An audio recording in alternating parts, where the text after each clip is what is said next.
அவருக்கும் என் அன்பின் வாழ்த்துக்கள். இந்த 3ஆம் நாளில், இந்த கடைசி நாளில் ஆண்டவர் பெரிய அற்புதங்களை நம்ம வாழ்க்கையில் செய்ய போகிறார். ஹalleluya. விசுவாசிக்கிறவங்க கரங்களை உயர்த்தி சொல்லுவீங்களா? ஹalleluya.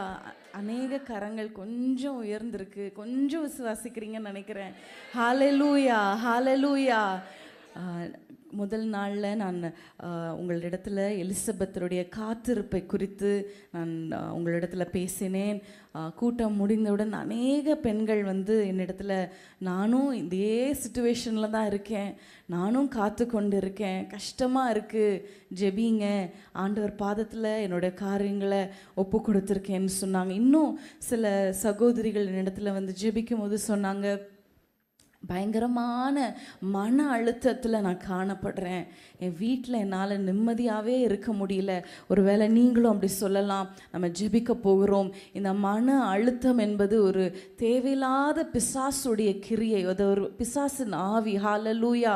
தேவன் நமக்கு பயமுள்ள ஆவியை கொடாமல் அவர் அன்பும் பலமும் தெளிந்த புத்தியுமுள்ள ஆவியை கொடுத்திருக்கிறார். ஹalleluya. இந்த பயம், இந்த மன அழுத்தம், இந்த டிப்ரெஷன், அது சாத்தானிடத்திலிருந்து வருகிறது. ஹalleluya. இது நம்ம வீட்டில், நம்முடைய வாழ்க்கையில் டிப்ரெஷனுக்கு இடமில்லை. ஹalleluya. பலவிதமான துயரங்கள், கவலைகள், நீண்ட நாள் கேட்கப்படாத ஜெபங்கள், நீண்ட நாளாய் நிலுவையில் இருக்கிற காரியங்கள், உங்கள் வீட்டில் திருமண காரியங்கள் நடைபெறலை, பிள்ளைகள் பிறக்கலை, இன்னும் வேலையில் ஒரு முன்னேற்றம் இல்லை, இன்னும் பல காரியங்கள்னால ஒருவேளை நானும் அப்படியே ஒரு அழுத்தத்தில் நான் இருக்கேன், நான் வெளியில் சொல்ல முடியாது, ஏன் அதை பற்றி நான் வீட்டில் கூட பேச முடியல, என் கணவர் கூட என்னை புரிஞ்சிக்கிறது இல்லை, நான் பேசுகிறதற்கு ஒருவருமே இல்லை, நான் அப்படியே நான் அழுத்தத்தில் இருக்கிறேன், நீங்கள் சொல்கிறீங்களா? ஹalleluya. ஒரு வசனத்தை நம்ம வாசிக்கலாம், வாசித்துட்டு ஜெபித்துட்டு நம்ம வேதத்தை நம்ம தியானிக்கலாம். மார்க்கு 6ஆம் அதிகாரம் 48ஆம் வசனம். மார்க்கு 6:48. எடுத்தவர்கள் சத்தத்தை உயர்த்தி வாசிப்பீங்களா? அப்பொழுது காற்று அவர்கள் தண்டு வலிக்கிறதில் வருத்தப்படுகிறதை அவர் கண்டு ஹalleluya. தண்டு வலிக்கிறதுல அந்த போட்டை அவங்க தள்ளி கொண்டு அந்த கடல்ல பயணிக்கிறதுல அவங்க ரொம்ப கஷ்டப்படுறாங்க. ஏன் தெரியுமா? காற்றெல்லாம் எதிராக இருக்கிறது, புயல் வீசி கொண்டு இருக்கிறது, காற்று வீசி கொண்டு இருக்கிறது, அவங்களால ஈஸியா அந்த ஜேர்னியில் டிராவல் பண்ண முடியல. நம்முடைய வாழ்க்கை பயணத்திலும் எதிராக பல காற்றுகள் வீசி கொண்டிருக்கலாம், பல அலைகள் உங்கள் இருதயத்தில் அலைமோதி கொண்டிருக்கலாம். வேதம் என்ன சொல்லுகிறது? அவர்கள் தண்டு வலிக்கிறதில் கஷ்டப்படுகிறதை, அந்த வசனத்தில் என்ன சொல்லப்பட்டிருக்கிறது? வருத்தப்படுகிறதை அவர் கண்டு. ஹalleluya. நாம் கஷ்டப்படுகிறதை, நாம் கண்ணீர் வடிக்கிறதை, நாம் வேதனையோடு இருக்கிறதை அவர் காண்கிறார். ஹalleluya. யாருக்குமே தெரியாது என் வேதனை, யாருக்குமே புரிஞ்சிக்கல, யார்கிட்டையும் பேச முடியல. அநேக நேரங்களில் பெண்கள் முக்கியமாக குடும்பத்தில் பார்க்கும் பொழுது பிள்ளைகள்னால ஒரு பக்கம், கணவர்னால ஒரு பக்கம், எங்கே போய் பேசுறது, யார் இடத்துல பேசுறது என்று தெரியாமல் எல்லாவற்றையும் உங்களுக்குள்ளேயே போட்டு போட்டு போட்டு அப்படியே பாட்டிலில் பண்ணி அப்படியே ஒரு நிமிஷம் உங்களிடத்துல எப்படி இருக்கீங்கன்னு கேட்டால் கூட கண்ணிலேருந்து மடமடமடான்னு தண்ணி வர அளவுக்கு ஒருவேளை உங்கள் வாழ்க்கையில் அப்படிப்பட்ட ஒரு இறுக்கமான சூழ்நிலை இருக்கலாம். வேதம் சொல்லுகிறது, நீங்கள் வருத்தப்படுகிறதை அவர் காண்கிறார். ஹalleluya, ஹalleluya. கண்டு கொண்டே இருக்கிறவர் மாத்திரமல்ல, அவர் இறங்கி வருவார். ஹalleluya. குறித்த நேரத்தில் உங்களுக்காக இறங்கி வருவார். ஹalleluya. ஆனால் இந்த டைமில், இந்த கஷ்டமாக இருக்கிற நேரத்தில் நீங்கள் மனிதரிடத்தில் போகிறத விட்டுட்டு ஆண்டவரிடத்தில் சொல்லுங்க, ஆண்டவரே எனக்கு நீங்கள் தான்ப்பா. ஹalleluya. எனக்கு நீங்கள் தான், நீங்கள் போதும். கண்களை மூடி கரங்களை உயர்த்தி சொல்றீங்களா? கணவனுடைய அன்பு இல்லை, பிள்ளைகளுடைய ஆதரவு இல்லை, யாருடைய பாசமும் இல்லை, யாருடைய தோளும் இல்லை சாய்ந்து அழுவதற்கு கூட. ஆனா கர்த்தர் நமக்காக இருக்கிறார், என் தேவன் எனக்காக இருக்கிறார். சொல்லுங்க, ஆண்டவரே நாங்கள் உண்மையே நம்பி இருக்கிறோம், என் அண்டையில ஒரு இடம் உண்டு. ஹalleluya. ஆண்டவர் சொல்லுகிறார், என் அண்டையில என் பக்கத்துல ஒரு இடம் உண்டு, நீங்கள் அவரை அண்டிக் கொண்டால் அவர் உங்களை அண்டிக் கொள்ளுவார். ஹalleluya. இன்னைக்கு ஆண்டவரிடத்துல சொல்லுங்க, ஆண்டவரே இந்த தேவையில்லாத யோசனைகள், இந்த கண்ணீர், ஆண்டவர் இந்த டிப்ரெஷன், ஹalleluya, இயேசுவின் நாமத்தினால ஆண்டவரே சகோதரிகளுடைய இருதயத்துல இருக்கிற பாரங்கள், ஆண்டவரே கண்ணீர்கள், இந்த மன அழுத்தங்கள், இந்த பாரங்கள் இயேசுவின் நாமத்தினால, இயேசுவின் நாமத்தினால அந்த வீடுகளில் இருந்து வெளியேறுவதாக. ரீபாலா ஷதரவகபா. ஆண்டவரே, ஆண்டவரே விடுதலையா இருக்க விடாதபடிக்கு, சந்தோஷமாய் உம்மை தேட விடாதபடிக்கு பாரங்களை கொண்டு வருகிற இந்த பிசாசின் கிரியையை நாங்கள் கடிந்து கொள்ளுகிறோம். ஆன்லைன்ல இருக்கிறவங்க நீங்க ஜெபிங்க. வீட்டுல அப்படியே பூட்டிட்டு உட்கார்ந்து அப்படியே நீங்க சாப்பிடாம ஒன்றும் பண்ணாம குளிக்காம ஜெபிக்காம படுக்கையிலேயே இருக்கிற சகோதரியே, ரீகாலாபா ஷதரதனமா, ஹalleluya, உன் தூசியை உதறி விட்டு எழும்பு.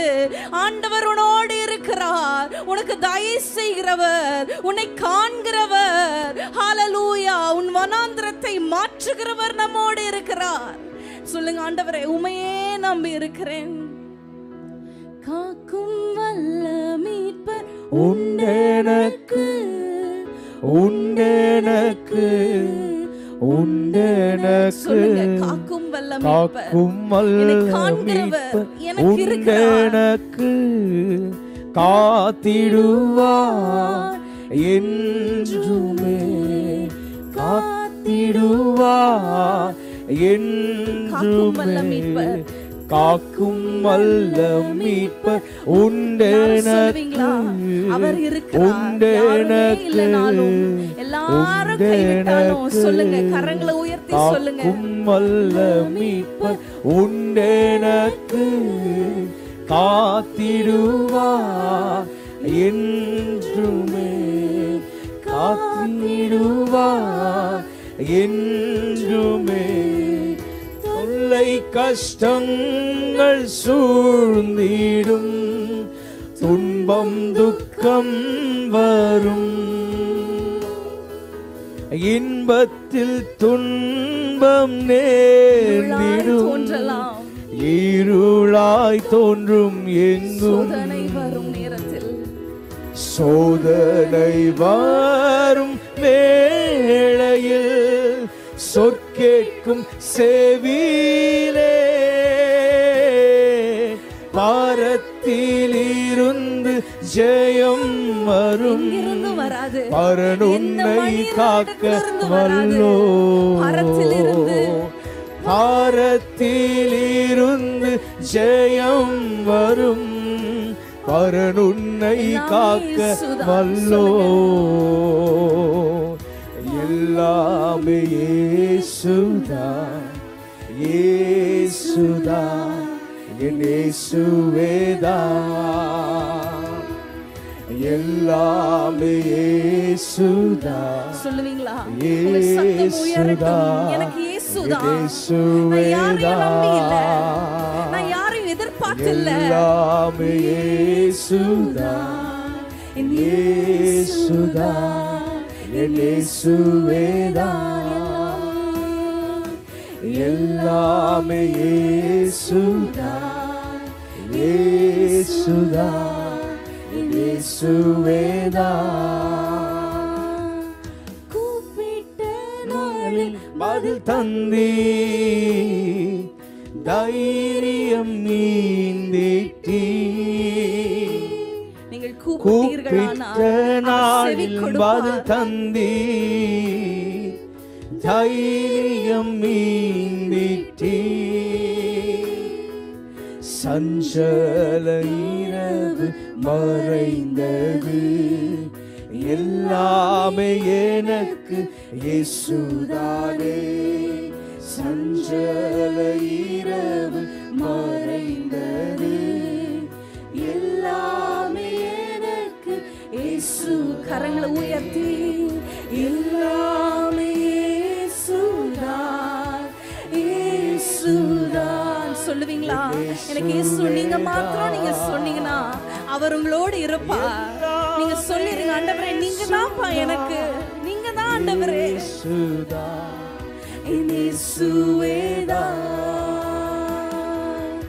எல்லாமே சொல்லுவீங்களா? உள்ளத்துல இருந்து கூப்பிடுவீங்களா? நீங்க கூப்பிட்டீங்கன்னா அவர் அருகில இருக்கிறார். உங்களை உதவி செய்யறதற்கு அவர் இருக்கிறார். உங்களுக்கு துணையாய் அவர் இருக்கிறார். இயேசுதா, இயேசுவேதா, எல்லாமே இயேசுதா. சத்தம் உயரட்டும், உங்கள் சத்தம் உயரட்டும். சொல்லிருங்க, ஒன்றுமே இல்லப்பா, எல்லாமே இயேசுதா, இயேசுதா, இயேசுவேதா. ஹல்லேலூயா. பாதை எப்படியா இருந்தாலும் அது ஒரு செழிப்பான பாதையா இருக்கலாம், வனாந்திரமான பாதையா இருக்கலாம். பாதை எப்படிப்பட்டதா இருந்தாலும், பாதையில் எல்லாமே இருந்தாலும், ஒன்றும் இல்லை என்றாலும் அதுலேயும் ஆண்டவர் தான் நடத்தணும். ஹல்லேலூயா. எல்லாமே இருந்தாலும் ஆண்டவர் தான் நடத்தணும், ஒன்றும் இல்லைனாலும் அவர் தான் நடத்தணும். ஹல்லேலூயா. கடைசியாக ஆண்டவரிடத்துல ஒரே ஒரு முறை கரங்களை உயர்த்தி உள்ளத்திலிருந்து சொல்லிருங்க, ஆண்டவரே, என் வாழ்க்கையின் நிலை அவர் அறிந்திருக்கிறார், நான் போகும் பாதையை அவர் அறிந்திருக்கிறார், உங்களுடைய மனக்கவலைகளை அவர் அறிந்திருக்கிறார். ஒன்றும் இல்லை, ஒருத்தருடைய சப்போர்ட்டும் இல்லை. அன்றைக்கு நாபாலை குறித்து சொன்னது போல, ஒரு மனுஷனும் அவனிடத்துல பேச முடியாது என்று சொன்னது போல, என் கணவனிடத்துல ஒரு காரியத்தையும் என்னால பேச முடியாது, என் பிள்ளைகளிடத்துல பேச முடியாது, ஆனா ஒருவர் இருக்கிறார். ஹல்லேலூயா. சொல்லலாமே, எல்லாமே இயேசுதா. சொல்லுங்க, சத்தம் உயரட்டும், உங்கள் இருதயங்கள் உயரட்டும்.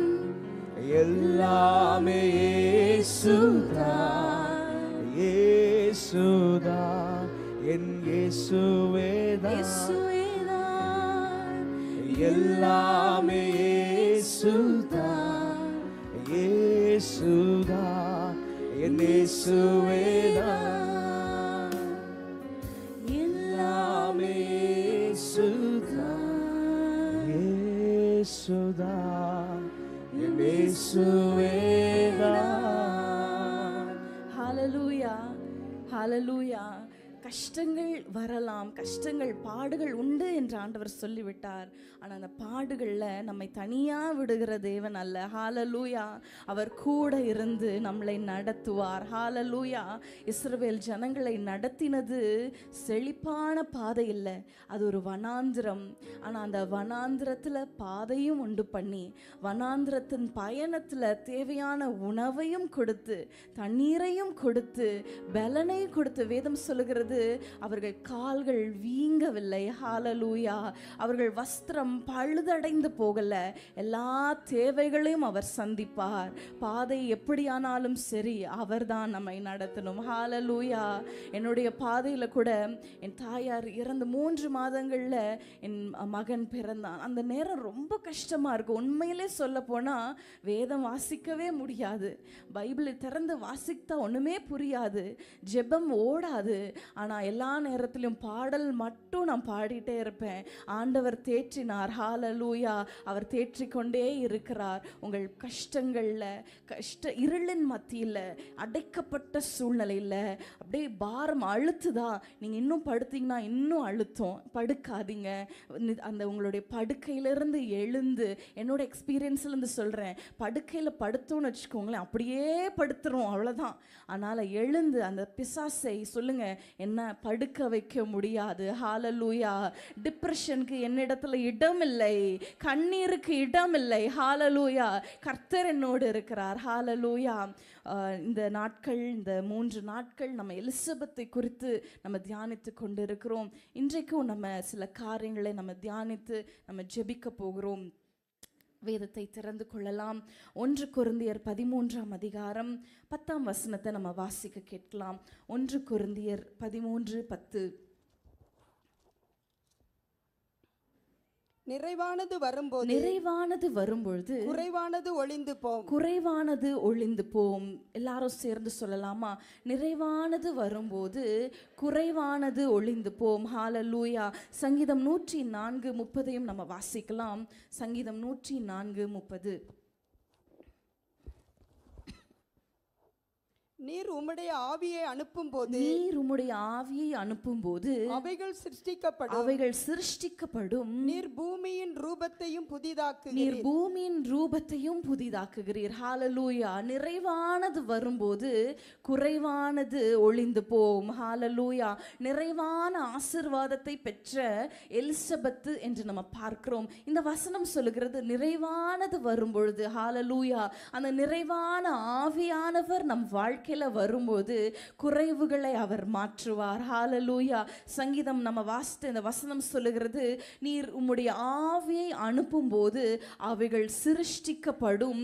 பூமியின் ரூபத்தையும் நீர் மாற்றுகிறீர். இங்க 2 காரியம் போடப்பட்டிருக்கிறது. ஒன்று, அவர் புதிதாக ஒரு காரியத்தை உருவாக்குகிறார். இன்னொன்று பார்க்கும் பொழுது அவர் ரூபத்தை புதிதாக்குகிறார். இருக்கிற காரியத்தை இன்னும் ரினியூ பண்ணுகிறார். ஹalleluya. நம்முடைய வாழ்க்கையில இல்லாததை அவர் புதிதாக உருவாக்குவார். சில காரியங்கள் தாறுமாறா இருக்கும் பொழுது ஆவியானவர் வரும்போது அதை செவ்வைப்படுத்துவார். ஹalleluya.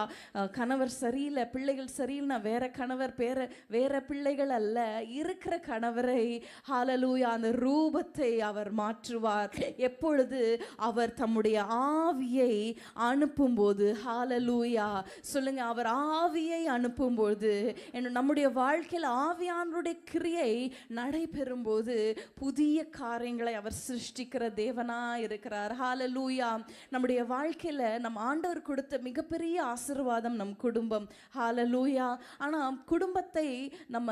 குடும்பத்தில் ஆசீர்வாதமா இருப்பது ஆண்டவருடைய சித்தம்.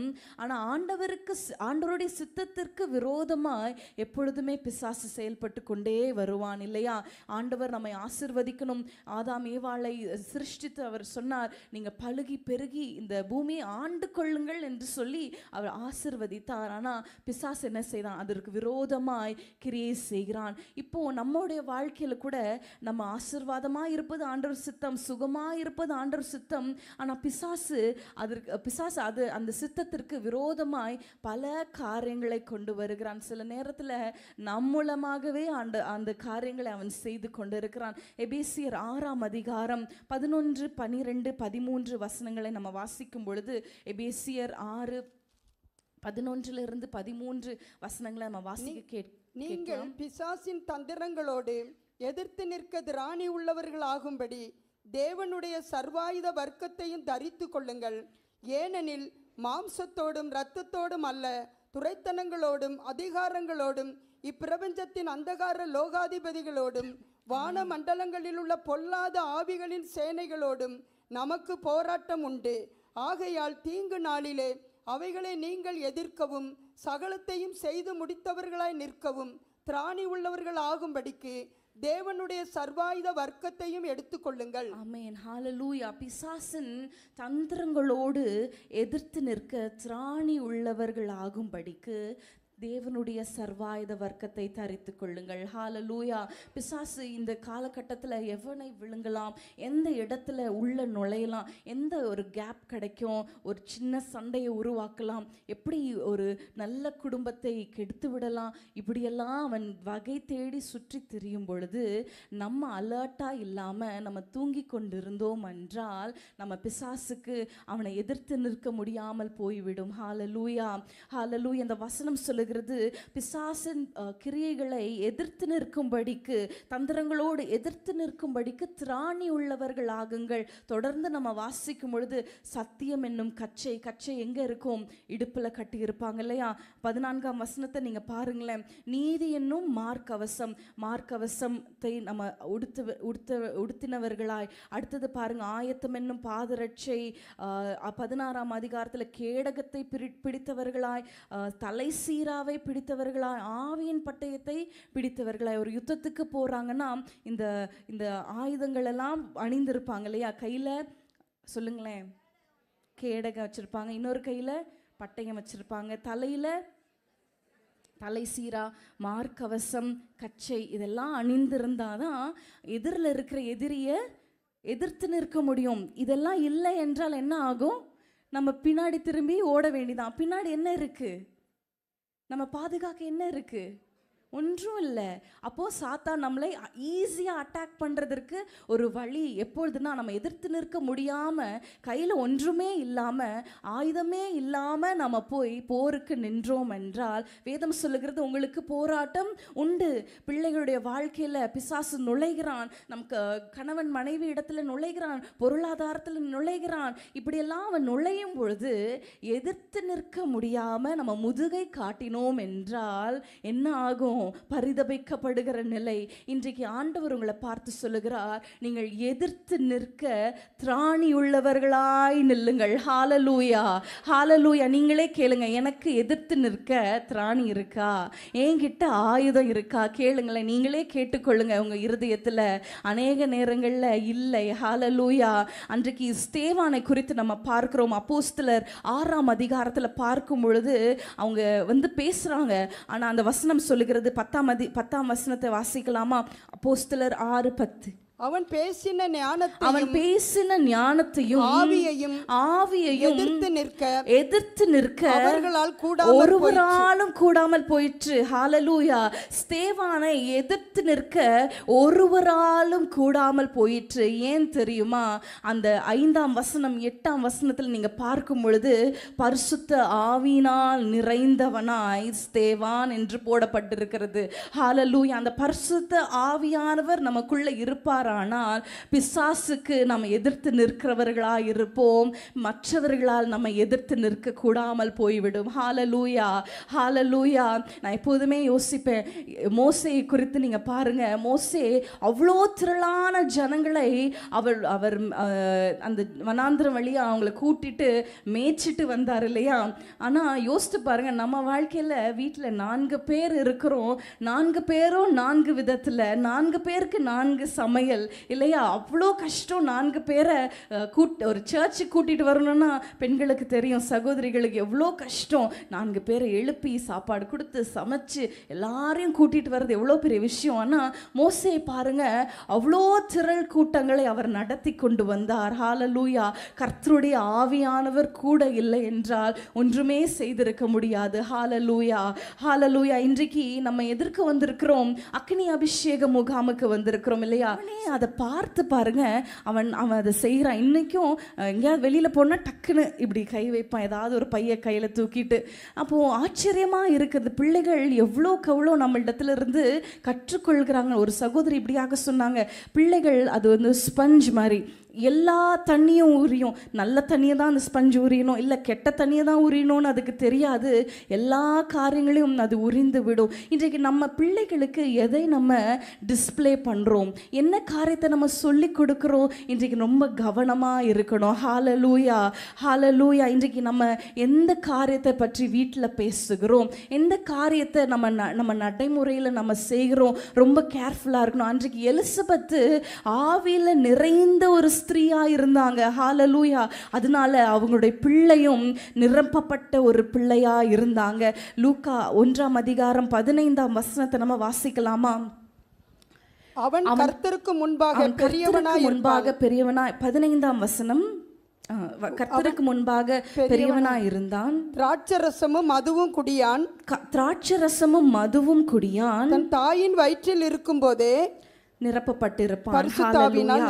அந்த வசனம் சொல்லப்பட்டு இருக்கிறது, திராட்சை ரசமும் மதுவும் குடியான். தொடர்ந்து நம்ம லூக்கா 7ஆம் அதிகாரத்திலலாம் பார்க்கும் பொழுது அவன் திராட்சை ரசமும் அப்பமும் குடியாதவனாய் இருந்தான் என்று நம்ம பார்க்கிறோம். அந்த நசரேய விரதத்தை அவன் கடைபிடித்தான். சிம்சோனுக்கும் ஒரு நசரேய விரதத்தை ஆண்டவர் விதித்திருந்தார். ஆனால் அவங்க கடைபிடிக்க முடியாமல் போயிற்று. நான் விசுவாசிக்கிறேன், எலிசபெத்து அந்த சிறு பிள்ளையா இருக்கும் பொழுதே யோவான் இடத்துல நீ தேவனுக்குரியவன், நீ பிரித்தெடுக்கப்பட்டவன், உனக்கு நசரேய விரதம் இருக்கு, நீ இதை குடிக்கக்கூடாது, இதை சாப்பிடக்கூடாது, இதை தொடக்கூடாது என்று சொல்லி அவங்க சொல்லி சொல்லி வளர்த்துருப்பாங்கன்னு நினைக்கிறேன். அவங்க கடைசி வரைக்கும் யோவான் ஸ்நானன் அப்படியே இருந்தான். ஹல்லேலூயா. ஆனால் சிம்சோனுடைய வாழ்க்கையில் அது நடைபெறலை.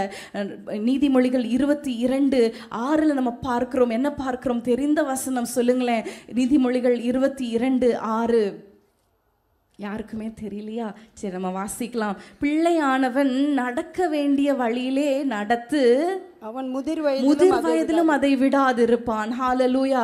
இன்றைக்கு ஒரு புது விதமான, உங்களுக்கு எல்லாம் தெரியுமா தெரியலையான்னு எனக்கு தெரியல, சோஷியல் மீடியாவில் நிறைய காரியங்கள் இதை பற்றி பேசுகிறாங்க. என்ன தெரியுமா? Gentle parenting. பிள்ளைகளை அதட்டக்கூடாது, விரட்டக்கூடாது, அடிக்கக்கூடாது, கண்டிக்கக்கூடாது, கோபமாக பேசக்கூடாது. ஏன்னா அவங்க இருதயம் பாதிக்கப்படும், அவங்க நெகட்டிவாக அதை எடுத்துக்குவாங்க. ஆனால் வேதம் என்ன சொல்லுகிறது? பிரம்பை கையாடாத மனுஷன் தன் மகனை பகைக்கிறான், அவனில் அன்பு கூறுகிறவனோ அவனை ஏற்கனவே தண்டிக்கிறான். ஹல்லேலூயா. இன்றைக்கு இப்படியெல்லாம் காரியங்கள், நூதனமான காரியங்கள் பிசாசு பாருங்க. நீங்க ஒரு வேளை யோசிக்கலாம், இதெல்லாம் ஆண்டவருக்கு பிரியமில்லாதா, இதெல்லாம் பாவமா? வேதத்துக்கு புறம்பாய் நம்ம எது செய்தாலும் அது ஆண்டவருக்கு பிரியமில்லாதது. இன்றைக்கு இந்த ஜென்டில் பேரண்டிங், பிள்ளைகளை அதட்டக்கூடாது. நீங்க கூட யோசித்து பாருங்க, யாராவது சண்டே ஸ்கூல்ல பிள்ளையை திட்டாங்கன்னா, என் பிள்ளையை எப்படி திட்டுவாங்க? நான் அந்த சர்ச்சுக்கே போக மாட்டேன் இல்லையா? அநேகர் நான் பார்த்துருக்கிறேன். நான் சண்டே ஸ்கூலில் போகும்பொழுது அங்கே சகோதரிகள் சண்டை போடுவாங்க. டீச்சர் திட்டாங்க, அடிச்சிட்டாங்கன்னா சண்டை போடுறாது. இப்படியெல்லாம் சட்டமே வந்துருச்சு இல்லையா? ஆனால் டீச்சர் பெரம்பை கையாடக்கூடாது, தகப்பன் தாய் பெரம்பை கையாடக்கூடாது. ஆனால் போலீஸ் பெரம்பை கையாடலாம். ஏன் தெரியுமா? இங்கெல்லாம் பிரம்பு இல்லைன்னா கடைசியில் அவன் கையாடுற நிலைமைக்கு வருகிறது. சமீபத்தில் என்னுடைய கணவர் ஒரு சர்ச்சுக்கு போயிருக்கிறாங்க. அங்கே போகும்போது பாருங்க, முன்னாடி பாஸ்டர் கையில் இவ்வளோ பெரிய பிரம்பை வச்சு உட்கார்ந்து கொண்டு இருக்கிறாராம். முன்னாடி இருக்கிற அந்த பிள்ளைகள்லாம் சத்தம் போட்டு பேசுனா பட்டுன்னு ஒரு அடி கொடுக்குறாங்களாம். இப்படி யாராவது நம்ம பிள்ளைகளை அடித்தா நம்ம சும்மா விடுவோமா? எப்படி என் பிள்ளையை அடிக்கலாம்? அந்த சர்ச்சுக்கே நான் போக மாட்டேன் இல்லையா? இன்றைக்கு நம்ம எப்படிப்பட்ட பிள்ளைகளை வளர்க்கிறோம் என்பதில் ரொம்ப ஜாக்கிரதையாக இருக்கணும். எலிசபெத்து தன் பிள்ளையை அப்படி வளர்த்ததுனால பாருங்க, 80ஆம் வசனத்தை பார்க்கும் பொழுது, லூக்கா 1:80 பார்க்கும் பொழுது, அந்த பிள்ளை வளர்ந்து ஆவியிலே பலம் கொண்டு ஹல்லேலூயா ஹல்லேலூயா, அந்த பிள்ளை வளர்ந்து ஆவியில பலம் கொண்டது. ஹல்லேலூயா. இன்றைக்கு நம்முடைய பங்கு ரொம்ப ரொம்ப அதிகமாக இருக்கிறது. இன்றைக்கு நம்ம நிரப்பப்பட்டு இருந்தால், நம்ம சரியாக இருக்கும் பொழுது நம்முடைய பிள்ளைகளை நம்ம வழி நடத்த ஆண்டவர் நமக்கு கிருபை செய்வார். ஹல்லேலூயா. ஏலியை குறித்து நம்ம வாசிக்கிறோம். 1 சாமுவேல் 3:13 நம்ம பார்க்கிறோம். ஏலி அடக்காமல் போன பாவத்து நிமித்தம், அந்த வசனத்தை வாசிக்கலாமே.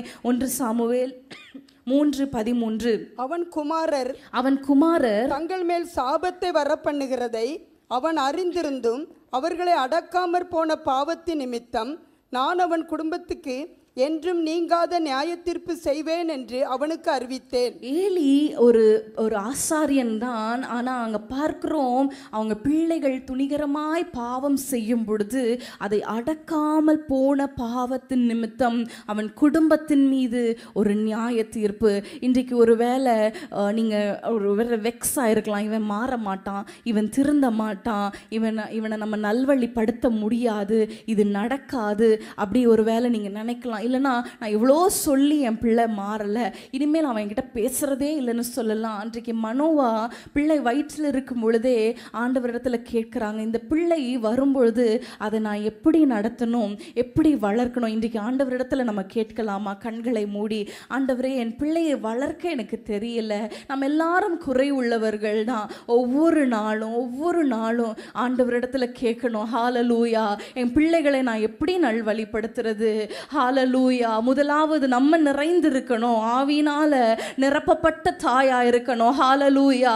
இன்னைக்கு நம்ம இருதயங்கள்ல பலவிதமான கோபங்கள், மூர்க்கங்கள், கசப்புகள், ஹalleluya, இதெல்லாம் நிறைந்திருந்தா எப்படி பிள்ளைகளை நம்ம நல்வழிப்படுத்த முடியும்? ஆண்டவரே, என்னை ஒப்பு கொடுக்கிறேன் சொல்லுங்க. ஆண்டவரே, முதலாவது என்னை ஒப்பு கொடுக்கிறேன், என்னை ஒப்பு கொடுக்கிறேன். நான் பேசுகிற வார்த்தைகள், என்னுடைய பிஹேவியர்ஸ், என்னுடைய பிஹேவியர் டுவர்ட்ஸ் மை ஹஸ்பண்ட், ஹalleluya, உங்களுடைய இன்லாஸ்க்கு நேரா நீங்க பேசுகிற வார்த்தைகள், அவர்களை குறித்து நீங்க பேசுகிற வார்த்தைகள், இன்றைக்கு நம்ம கவனமா இருக்கணும். ஹalleluya, ஹalleluya. பிள்ளை ஆண்டவனை நீங்க நடத்த வேண்டிய வழியில நடத்த. அந்த வழி என்னது ஆண்டவரே? எனக்கு தெரியலப்பா சொல்லுங்க. அன்னைக்கு மனோவா கேட்டது போல, ஆண்டவரே, பிள்ளையை எப்படி வளர்க்கணும், எப்படி நடத்தணும் எனக்கு தெரியல ஆண்டவரே, எனக்கு சொல்லி கொடுங்க.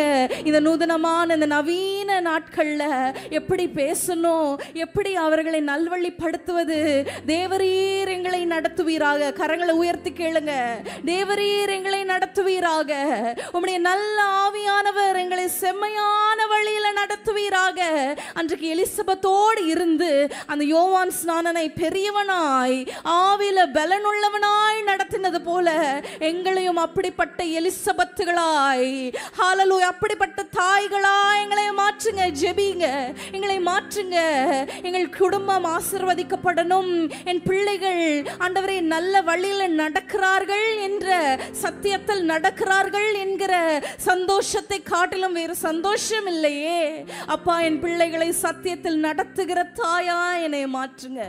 என்னை அர்ப்பணித்து ஜெபிக்கிறேன் இயேசுவின் நாமத்தில் பிதாவே. ஹalleluya. எலிசபெத் வாழ்க்கையில ஆவியானவருடைய செயலை நம்ம பார்க்கும் பொழுது 41, 42, 43 வசனங்களை பார்க்கலாம். லூக்கா 1:41-3. எலிசபெத் மரியாளுடைய வாழ்த்துதலை கேட்ட பொழுது, அவளுடைய வாழ்த்துதலை கேட்ட பொழுது அவளுடைய வயிற்றில் இருந்த பிள்ளை துள்ளிற்று. அவளுடைய வயிற்றில் இருந்த பிள்ளை துள்ளிற்று. எலிசபெத் பரிசுத்த ஆவியினால் நிரப்பப்பட்டு, எலிசபெத் பரிசுத்த ஆவியினால் நிரப்பப்பட்டு உரத்த சத்தமாய் ஸ்திரீகளுக்குள்ளே நீ ஆசீர்வதிக்கப்பட்டவள், நீ ஆசீர்வதிக்கப்பட்டவள், உன் கர்ப்பத்தின் கனியும் ஆசீர்வதிக்கப்பட்டது. ஆமென். அடுத்த என் வசனம். ஆண்டவருடைய தாயார் என்னிடத்தில் வந்தது எனக்கு எதினால் கிடைத்தது. ஆமென். ஹalleluya. இங்க பார்க்கிறோம், மரியாள் எலிசபெத்தின் இடத்துல வாழ்த்துறாங்க. தேவதூதன் சொன்னார், இப்பொழுது எலிசபெத்துக்கு 6 மாதம் அப்படின்னு சொன்ன உடனே இவங்க சந்தோஷமாய் போய் வாழ்த்துறாங்க. ஆனா மரியாள் இடத்துல இருக்கிறது ஆண்டவர். 43ஆம் வசனம் பாருங்க. என் ஆண்டவருடைய தாயார் என்னிடத்தில் வந்தது எனக்கு எதனால் கிடைத்தது. மரியாளுடைய வயிற்றுல ஒரு பிள்ளை இருக்கிறது. அவள் இன்னும் திருமணம் ஆகாதவள். அவர் ஒரு கன்னி. அவருடைய வயிற்றில் இருக்கிறது ஆண்டவராக இயேசு கிறிஸ்து என்று எப்படி எலிசபெத்துக்கு தெரிந்தது? எப்படி தெரிந்தது? ஆவியானவர் அதை வெளிப்படுத்தி இருக்கிறார். ஹalleluya, ஹalleluya. ஒரு நபரை பார்க்கும் பொழுதே, நம் ஆவியினால நிரப்பப்பட்டிருப்போம் என்றால், ஒரு நபரை பார்க்கும் பொழுதே, ஒரு காரியத்தை பார்க்கும் பொழுதே ஆண்டவர் நமக்கு அந்த காரியங்களை வெளிப்படுத்துவார். ஹalleluya, ஹalleluya. நம்ம மத்தேயு 16ஆம் அதிகாரத்தில் நம்ம பார்க்கும் பொழுது மத்தேயு 16:17 நம்ம பார்க்கலாம்.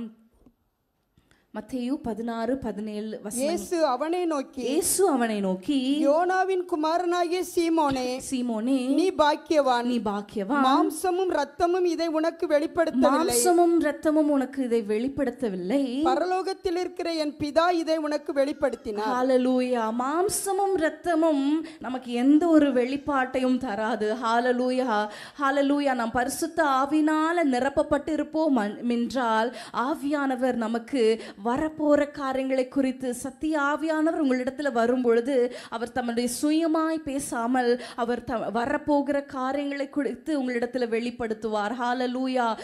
சில காரியங்களை ஆண்டவர் நம்ம வெளிப்படுத்தும் பொழுது அதை நம்ம வெளிப்படுத்தினார். இங்க எலிசபெத் பார்க்கும் பொழுது எலிசபெத்துக்கு வெளிப்படுத்தி இருக்கிறார். அவங்க வாழ்த்துறாங்க. இன்னொரு காரியத்தை பார்க்கும் பொழுது அங்க எலிசபெத் என்ன செய்யறாங்க? 5 மாதம் அவங்க வெளிப்படாது இருந்தாங்க. அதுவும் ஆவியானவருடைய ஒரு வெளிப்பாடு. ஹalleluya. ஆண்டவர் சொல்ற காரியங்களை நம்ம சொல்லணும், சொல்லாத காரியங்களை சொல்லக்கூடாது என்று சொல்ல காரியங்கள் இருக்கிறது, அதை நம்ம மறைத்து வைக்கணும். ஹalleluya. நம்ம மரியாளை குறித்து பார்க்கிறோம், இயேசுவுடைய தாயை குறித்து பார்க்கும் பொழுது அன்றைக்கு அந்த சபை அந்த ஆலயத்துக்கு வரும்பொழுது இயேசுவை குறித்து குழந்தை இயேசுவை பார்த்து அவ்வளோ தீர்க்க தரிசனங்கள்லாம் அவங்க சொல்லும் பொழுது அந்த சங்கதிகளை எல்லாம் மரியாள் தன் இருதயத்தில் வைத்து யோசனை பண்ணி கொண்டிருந்தாள் என்று நம்ம பார்க்கிறோம். ஒரு வெளிப்பாடு வருகிறது, இவர் இப்படிப்பட்டவர் அப்படிப்பட்டவர் என்று சொன்ன உடனே, என் பிள்ளை எப்படி தெரியுமா, என் பிள்ளை இப்படியா, என் பிள்ளை அப்படியாய் வருவானா அப்படின்னு சொல்லி அவங்க பெருமையாய் பேசல. தேவதூதன் சகரியாவுடைய நாவை கூட அங்க அடைத்து போட்டார். ஒருவேளை தேவையில்லாத வார்த்தைகளை நம்ம பேசிடக்கூடாது, தேவையில்லாம பேசி ஆசீர்வாதத்தை தடுத்துடக்கூடாதுன்னு சொல்லி அங்க வாயை அடைத்து போட்டார். சில நேரத்துல நம்ம வாயை மூட வேண்டிய இடத்துல மூடணும். ஹalleluya, ஹalleluya. ஒரு வேடிக்கையான சம்பவம், ஒரு ஹஸ்பண்ட் அண்ட் ஒய்ஃப் ஒரு கிராமத்துல இருந்து இன்னொரு கிராமத்துக்கு அவங்க ஒரு திருமணத்துக்கு போகணும். அப்போ போயிட்டு வரும்போது சொன்னாங்களாம், நீங்க உங்க வீட்டுக்கு போகாதீங்க இப்போ, ஏன்னா நீங்க ஒரு காட்டு வழியா நீங்க டிராவல் பண்ணணும், அப்போ நீங்க காலையில போங்க, ஏன்னா அந்த இருட்டில் ராத்திரியில் அந்த காட்டில் நிறைய திருடங்க வருவாங்க, ஸோ நீங்கள் வழிப்பறி செஞ்சுருவாங்க, ஸோ ஒரு மரத்தடியில் நீங்கள் அமைதியாக படுத்துருங்க, விடிஞ்சோடனே எழும்பி நீங்கள் போயிருங்க அப்படின்னு சொல்லும் பொழுது இவங்களும் ஒரு மரத்துக்கு கீழே போய் படுத்துட்டாங்களாம். படுத்துட்டு என்ன பண்ணாங்கன்னா, அப்படி தூங்கி கொண்டு இருக்கும்பொழுது திடீர்னு அந்த இடத்துல ஒரு திருடன் அவன் போயிருக்கான். போகும்போது இந்த ஐயாவோட காலை தட்டி அவன் கீழே விழுந்துட்டு, என்ன இப்படி ஒரு முட்டாள்தனமாக ஒரு மரத்தை இங்கே வெட்டி போட்டிருக்காங்க அப்படின்னு சொல்லும் பொழுது இந்த ஐயா, என் கால் என்ன உனக்கு மரம் போல இருக்கா அப்படின்னு சொன்ன உடனே அந்த திருடன், யாருங்க பிடி உன்னை அப்படின்னு சொல்லி அந்த ஐயாவை பிடிச்சி கையில் இருந்த பணத்தை, பர்ஸில் இருக்க பணத்தை எல்லாம் அவன் உருவிட்டு, இன்னும் இவ்வளோ காசு வச்சுருக்கியே, இதெல்லாம் உண்மையான நோட்டா இல்லை கள்ள நோட்டா, வேணா என் மனைவி கிட்ட கேளு, இதெல்லாம் நான் உண்மையாக சம்பாதிச்ச என்னுடைய உழைப்பு அப்படின்னு. ஓ, மனைவியும் இருக்கா பக்கத்தில், பிடி அந்த அம்மாவைன்னு சொல்லி அந்த அம்மாவையும் பிடிச்சி நகைகள் எல்லாவற்றையும் அவன் உரிந்து போய் விட்டானா. தவளை தன் வாயால் கெடும்னு சொல்லுவாங்க இல்லையா? அநேக நேரத்தில் நம்ம வாயை மூடிட்டு இருந்தாலே எல்லாமே நலமாக இருந்திருக்கும். எத்தனை பேர் சொல்கிறீங்க? நிறைய நேரங்கள் ஆமாம், அப்படிதான். இந்த காரியம் பாருங்க, எலிசபெத்துடைய வாழ்க்கையில் ஆவியானவர் சில காரியங்களை வெளிப்படுத்துகிறார். ஹalleluya. யாகேலை குறித்து நம்ம பார்க்கிறோம். சிசரா வருகிறான், எதிரி கூடாரத்துக்கு நேராய் வரும் பொழுது அங்கே யாகேல் என்ன செய்கிறாங்க, எல்லாருக்கும் தெரியும்னு நினைக்கிறேன், நியாயாதிபதிகள் இருக்கிறது 6ஆம் அதிகாரம் பார்க்கும் பொழுது யாகேல் அந்த சிசராவை அடையாளம் கண்டுபிடித்து, இது பிசாசு, என் குலத்துக்கு விரோதமானவன் என்று அடையாளம் கண்டுபிடித்து அவனை வீழ்த்துகிற காரியத்தை பார்க்கிறோம். அதே வேளையில் ஏவாள் என்ற ஒரு சகோதரி இருந்தாங்க, சர்ப்பத்தை அவள் அடையாளம் கண்டுபிடிக்கல, நின்று பேசினது நிமித்தம் அந்த ஜெனரேஷனுக்கே நிறைய சாபங்களை அவள் வருவித்தாள். ஹalleluya. பாவத்துக்குள்ளானார். இன்றைக்கு நமக்கு அந்த வெளிப்பாடு வேணும், பிசாசை அடையாளம் கண்டுபிடிக்கிற ஒரு ஆவி வேணும். ஹalleluya. அன்றைக்கு பேதுரு பவுல் எலிமா என்ற ஒரு மாயவித்தியக்காரன் அவன் இடத்துல வரும் பொழுது அங்கே வசனம் சொல்லிருக்கிறது, டைம் இல்லைனாலும் நான் அப்படியே சொல்லிட்டு போகிறேன். பவுல் என்ன செய்கிறார், பரிசுத்த ஆவியினால் நிறைந்தவனாய் அவனை உற்று பார்த்து, எல்லா கபடும் நிறைந்தவனே உன் பணம் உன்னோடு போகட்டும்னு சொல்றான். அங்க பார்க்கும் பொழுது பவுல் ஆவினால நிறைந்தவனாய் உற்று பார்த்து அவன் பொல்லாப்பு நிறைந்தவன் என்பதை அவன் அடையாளம் கண்டுபிடித்தான். ஹalleluya. இன்றைக்கு நம்ம வீட்டுக்குள்ள வர நபர்கள் எப்படிப்பட்டவர்கள், நம் பிள்ளைகள் யாரிடத்துல பேசுறாங்க, எங்க போறாங்க, எல்லாவற்றையும் நமக்கு அடையாளம் கண்டுபிடிக்க நமக்கு தேவனுடைய ஆவியானவர் தேவை. ஹalleluya. ஒரே ஒரு வசனத்தை நம்ம வாசிக்கலாமா? லோத்துவை குறித்து ஒரு வசனம், ஆதியாகமம் 19ஆம் அதிகாரம் 33ஆம் வசனத்தை வாசிங்க. ஆதியாகமம் 19:33. அப்படியே அன்று இரவிலே தங்கள் தகப்பனுக்கு மதுவை குடிக்க கொடுத்தார்கள். மூத்தவள் போய் தன் தகப்பனோட சயனித்தாள். அவள் சயனித்ததையும் எழுந்திருந்ததையும் அவன் உணராதிருந்தான். மூத்தவள் போய் தன் தகப்பனோடே சயனித்தாள். அவள் சயனித்ததையும் எழுந்திருந்ததையும் அவன் உணராதிருந்தான். ஒரு உணராத ஒரு தகப்பன். ஹalleluya. இன்னைக்கு நிறைய தகப்பன்மார், நிறைய பெற்றோர்கள் உணராம இருக்கிறாங்க, காலத்தை உணராம இருக்கிறாங்க, என்ன செய்யறாங்க உணராம இருக்கிறாங்க, நம்ம ஜெபிக்கணும் உணராம இருக்கிறாங்க. இப்படி உணராமல் இருந்தோம் என்றால் என்றால் தொடர்ந்து என்ன நடக்கிறது? மோவாபியர், அம்மோனியர், தேவையில்லாத அருவருப்பான ஒரு சந்ததி உருவாகுகிறது. இன்னைக்கு லோத்துவை போல உணராதவர்களா இருக்கக்கூடாது. ஹalleluya. ஆவில அனல் உள்ளவர்களா இருக்கும் பொழுது ஆண்டவர் காரியங்களை வெளிப்படுத்துவார். ஆவியானவர் வரும் பொழுது வரப்போற காரியங்களை குறித்து உங்களுக்கு வெளிப்படுத்துவார். இன்றைக்கு எலிசபெத்தோடைய வாழ்க்கை குறித்து பார்க்கும் பொழுது அவங்க வாழ்க்கையில முழுமையாய் ஆவியானுடைய செயலை பார்க்கிறோம். அதனாலதான் நிறைவானது வரும் பொழுது குறைவானது மறைந்து போகும். ஹalleluya.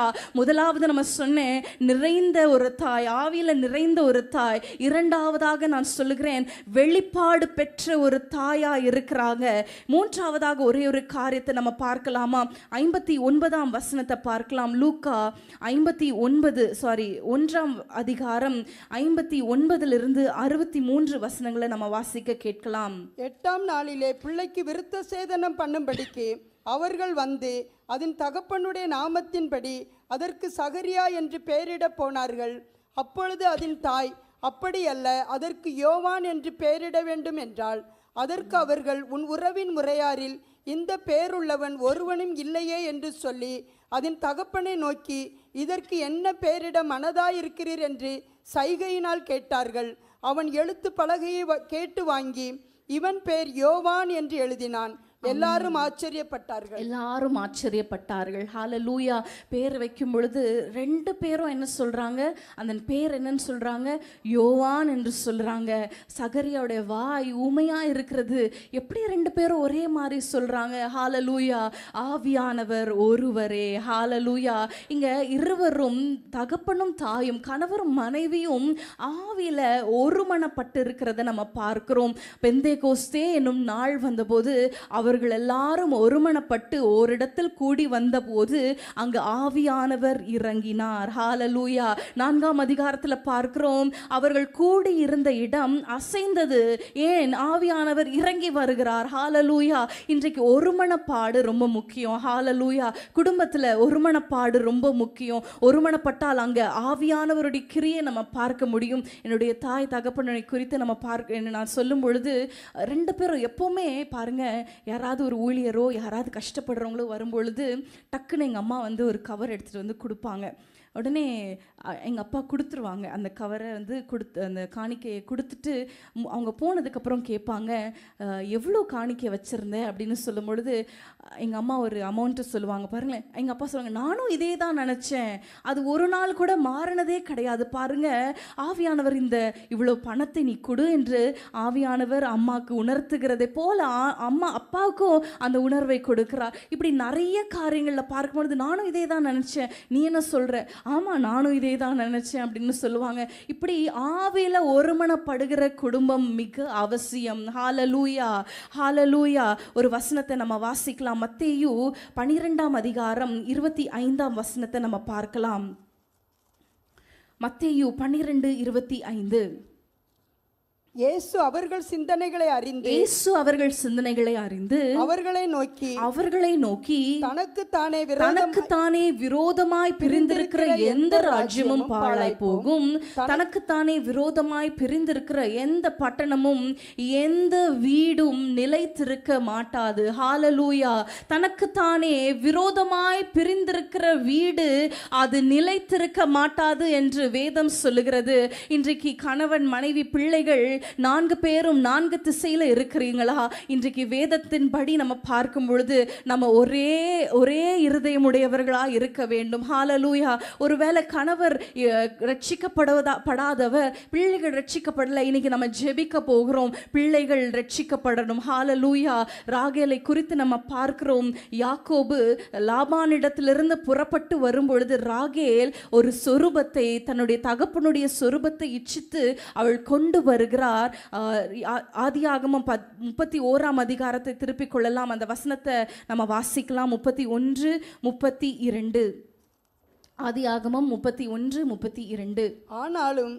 ஆனாலும் யாரிடத்தில் உம்முடைய தெய்வங்களை கண்டுபிடிக்கிறீரோ அவனை உயிரோடு விட வேண்டாம். உம்முடைய பொருள்கள் ஏதாவது என் வசத்தில் உண்டானால் நீர் அதை தம்முடைய சகோதரருக்கு முன்பாக பரிசோதித்தறிந்து அதை எடுத்துக்கொள்ளும் என்றால் ராகேல் அவைகளை திருடி கொண்டு வந்ததை யாக்கோபு அறியாதிருந்தான். கணவருக்கே தெரியல ராகேல் கொண்டு வந்தது. அங்க ஒரே டிராவல், ஒரே இடத்துல தான் இருக்கிறாங்க. ஆனா ராகேல் என்ன செய்யறாங்க, கணவனுக்கு மறைத்து ஒரு காரியத்தை, தேவனுக்கு விருப்பமில்லாத காரியத்தை செய்யறாங்க. இன்னைக்கு ஆண்டவர் நம்ம வாழ்க்கையில வாசம் செய்ய வேண்டுமானால் ஒருமனப்பாடு ரொம்ப முக்கியம். ஹalleluya. அவர்கள் ஒருமனப்பட்டு கூடியிருந்த இடம் அசைந்தது. ஹalleluya. அன்றைக்கு அனனியா சப்பிரால் எதற்கு ஒருமனப்பட்டாங்க? ஆவியானவருக்கு விரோதமாய் பொய் சொல்லும்படி சாத்தான் உங்கள் இருதயத்தை நிரப்பினது என்ன என்று நம்ம பார்க்கிறோம். தேவையில்லாத காரியத்திற்கு ஒருமனப்பட்டாங்க. இன்றைக்கு நம்முடைய குடும்பம் ஒருமனப்பட்ட ஒரு குடும்பமா இருக்கணும். ஹalleluya. ஆவியில ஒருமனப்பட்டவர்களா இருக்கணும். அன்றைக்கு சகரியாவும் எலிசபெத்தும் பாருங்க, அவங்க ஒருமனப்பட்டார்கள். அங்க பாருங்க, ஆச்சரியப்படத்தக்க ஒரு அற்புதம் நடந்தது.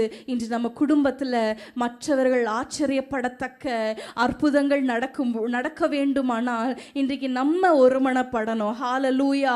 தனக்கு தானே பிரிந்திருக்கிற வீடா இருக்கக்கூடாது.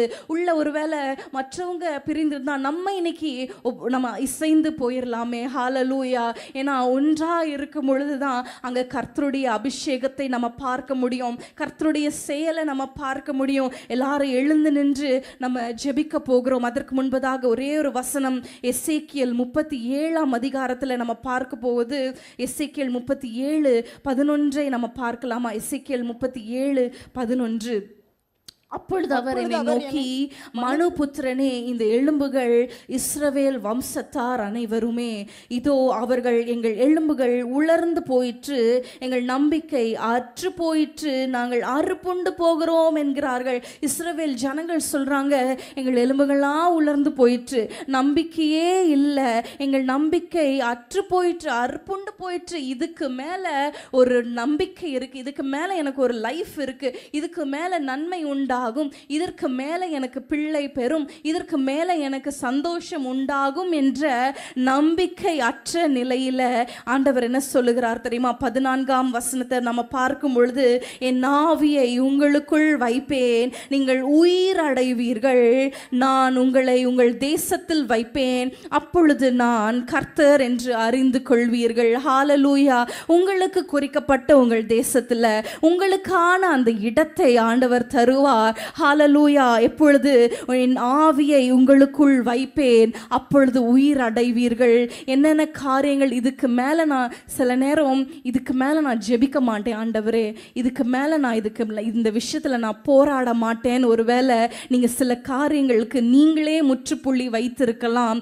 உலர்ந்த எலும்புகள் தான், உயிர் அடையவே முடியாதுதான், உலர்ந்து போய் வெறும் எலும்புகள் தான் இருக்கிறது. ஆனா கர்த்தருடைய ஆவி அங்க ஊற்றப்படும் பொழுது ஒன்றோடொன்று அந்த எலும்புகள் ஒட்டி கொண்டது, தசைகள் உருவானது, நரம்புகள் உருவானது, அது மகா திரளான சேனையாய் எழும்பி நின்றது. இன்றைக்கு காரியங்கள் முடிந்து போயிருச்சு, இதுக்கு மேல இது நடக்காது, இதுக்கு மேல என் கணவர் திருந்த மாட்டார், என் பிள்ளைகள் வாழ்க்கையில ஒரு மாற்றம் ஏற்படாது, இதுக்கு மேல எனக்கு ஒரு வாழ்க்கை அமையுமா, இதுக்கு மேல எனக்கு ஒரு நல்ல ஒரு ஜாப் கிடைக்குமா, இதுக்கு மேல என் வாழ்க்கையில சந்தோஷம் காணப்படுமா? கர்த்தருடைய ஆவியானவர் இறங்கி வருவார். ஆனால் உங்கள் செத்து போய் இருக்கிற அந்த நிலைமைகளை, அந்த சூழ்நிலைகளை அவர் உயிர் பெற செய்வார். ஹalleluya. அது மகா திரளான சேனையாய் எழுந்து நிற்கும். ஹalleluya. எழுந்து நிற்கலாம். ஆண்டவரிடத்துல கேட்க போறோம், ஆண்டவரே, இந்த ஆவியானவர் எனக்கு தேவை, இந்த ஆவியின் நிரப்புதல் எனக்கு தேவை. கேளுங்க, ஆண்டவரே எனக்கு வேண்டும் அப்பா. ஹalleluya. உன்னதத்திலிருந்து ஆவி ஊற்றப்படும் வரைக்கும் அது அப்படியே இருக்கும், அந்த லெவல்ல அப்படியே இருக்கும். தேக்க நிலை.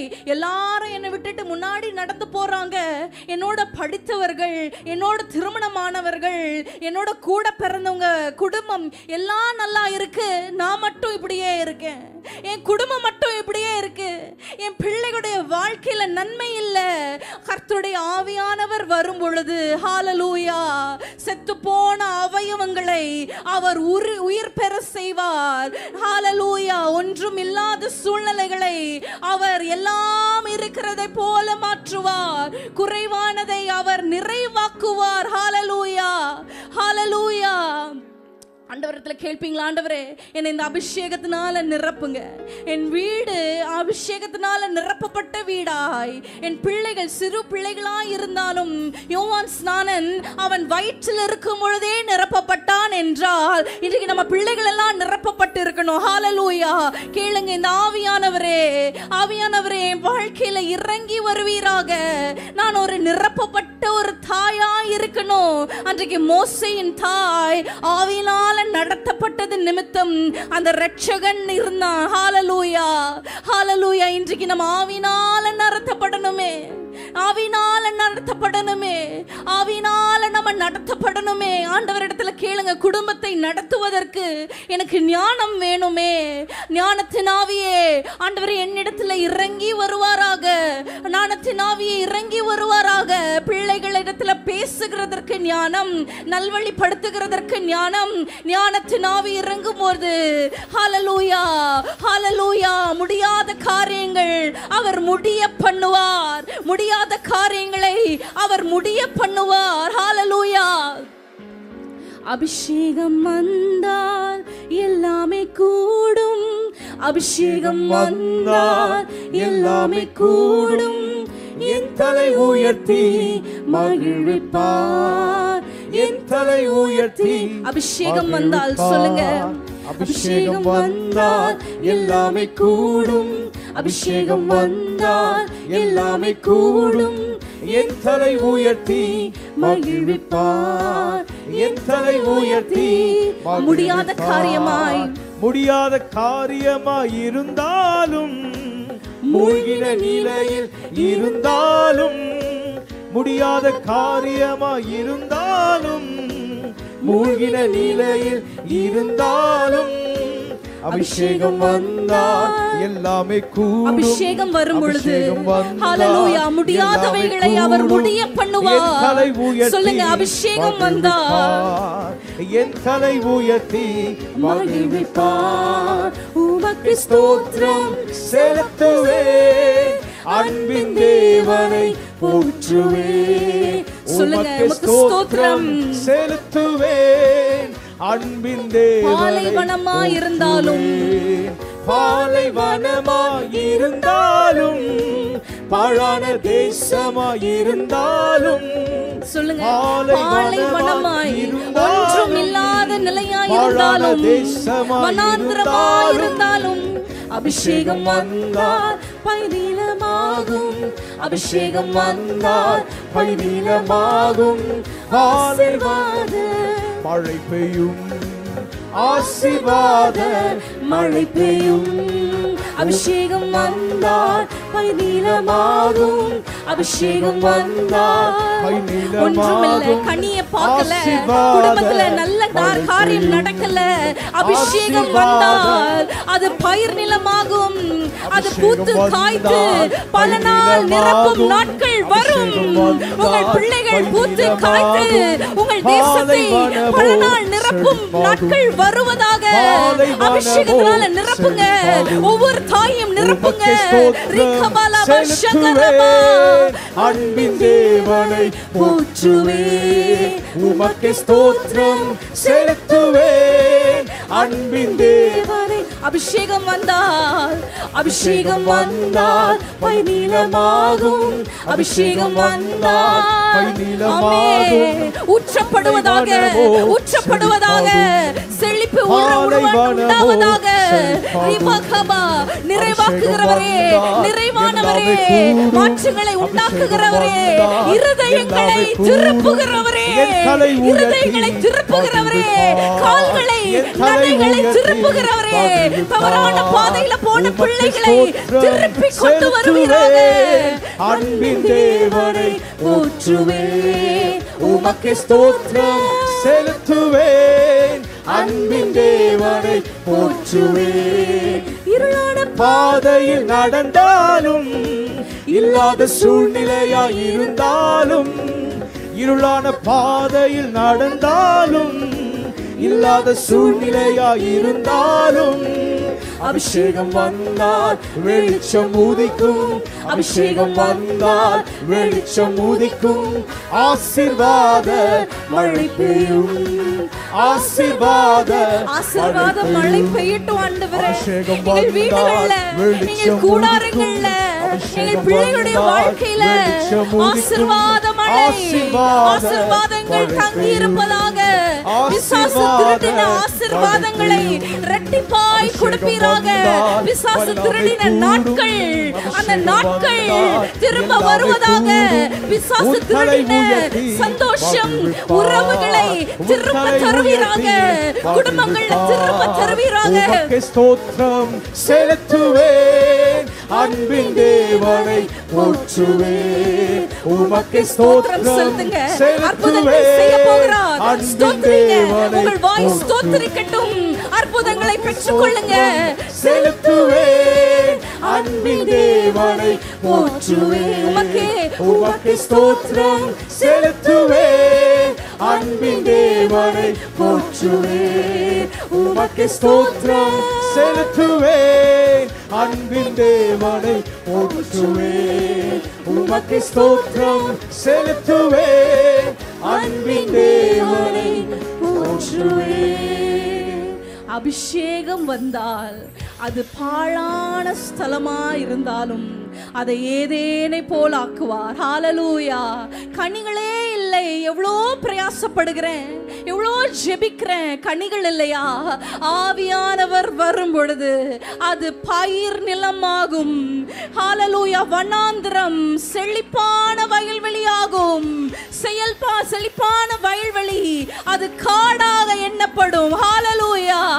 அபிஷேகம் வந்தால் பயிர் நீலமாகும். அபிஷேகம் வந்தால் பயிர் நீலமாகும். பாலைவனமோ செழிப்பாகும். பாலைவனமோ செழிப்பாகும். ஹalleluya. பாலைவனமாய் இருக்கிறது. நான் ஒண்டியா இருக்கிறேன். நான் தனியா இந்த காரியத்துல நடந்து கொண்டு இருக்கிறேன். எனக்கு ஒருவரும் உதவி இல்லை. ஹalleluya. தேற்றவாளன் இருக்கிறார். என் துணையாளர் அவர் வருவாரானால், ஹalleluya, நீங்க அவர் கரத்தை பிடிப்பீர்களானால் உங்களை நல்ல வழியில் அவர் நடத்துவார். வழிதுவே என்ற சத்தம் உங்கள் காதுகள்ல தொனிக்கும். ஹalleluya. ஆவியானவரே, ஒவ்வொருவரையும் நீர் நிரப்பினதற்காக உமக்கு ஸ்தோத்திரம். எங்கள் வீடுகள், ஹalleluya, அது நீதிமானின் ரட்சிப்பின் கூடாரமாயிருப்பதாக. ஹalleluya. நீதிமானின் கூடாரத்தில் ரட்சிப்பின் கம்பீர சத்தம் உண்டு என்று சொல்லப்பட்ட அந்த வார்த்தையை நாங்கள் எடுத்துக் கொள்ளுகிறோம். ஆண்டவரே, பிரிந்திருக்கிற குடும்பங்கள், ஆண்டவரே, மனதளவுல பிரிந்திருக்கிற குடும்பங்களை இணைப்பீராக. ஹalleluya. ஆண்டவரே, நீர் பிணைப்பீராக அந்த இருதயங்களை. கல்லா இருக்கிற அந்த இருதயங்களை ஆவியானவர் வரும் பொழுது அது சதையாய் மாறுமே. ஆண்டவரை இணைப்பீராக. நல்ல காரியங்களை, ஆண்டவரே, நல்ல நாட்களை உண்டாக்குவீராக உம்முடைய பிள்ளைகளுக்கு. ஆண்டவரே, அபிஷேகம் பெற்ற ஸ்திரீகளாய், தாய்மார்களாய் எங்களை உருவாக்குங்க. எங்களை தாழ்த்தி ஒப்பு கொடுக்கிறோம். இயேசுவின் நாமத்தில் பிதாவே, ஆமென். ஹalleluya.